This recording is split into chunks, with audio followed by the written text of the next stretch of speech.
The Mané Garrincha Stadium is very important for Brasilia because apart from the World Cup, which is a worldwide event, it will always bring a lot of attention to our capital.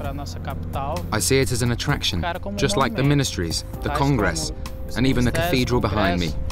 There'll be one more attraction for tourists to enjoy. As a Brasiliense, I think it's been very good because it's opened doors and given jobs to people that really needed them. As every Brazilian loves football, I think people have welcomed having a new stadium in our city.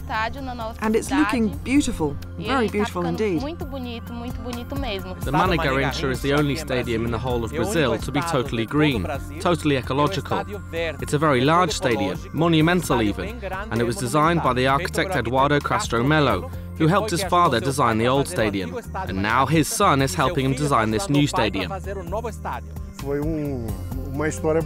It's a lovely story. What was nice was the fact that I worked with my father on the old stadium project, which was a completely different arena in its design, because it was an Olympic stadium with an athletics track.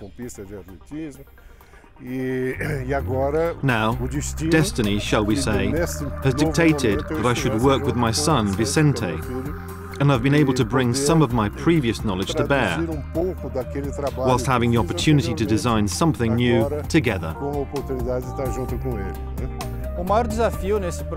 The main challenge with this project was to try and convince people about one or two new ideas, the new concepts that we were bringing to this football stadium. We tried to design a piece of architecture which was focused on the environment and aimed for it to be one of the most sustainable stadiums ever designed.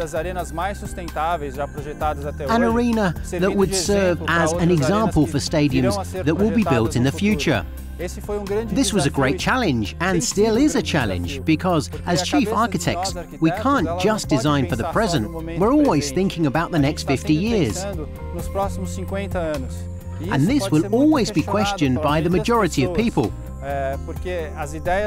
because the ideas we design for the future can be seen as too visionary by many people, and we get a lot of criticism for that. We had a complex problem because we were building a stadium of huge dimensions here on the monumental axis of Brasilia, which is one of the most important parts of the city. I couldn't design a piece of architecture that would break the harmony of the other buildings.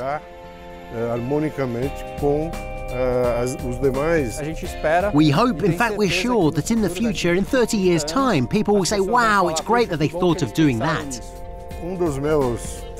An indicator for me here in Brasilia has always been my conversations with taxi drivers. When I arrive at the airport, I ask the driver as we head towards the stadium what he thinks of it, what's his opinion, if this construction was good for the city or not. I felt at the beginning there was a lot of doubt because they didn't know much about it. But now they talk about it with great pride. It's incredible. It's very big. How's it possible? These are questions I'm asked, and I see them as a good thing, because all art must be questioned. If we question it, it's because the art moves us. It's having an effect, and this is very good. Because the majority of questions are in fact positive.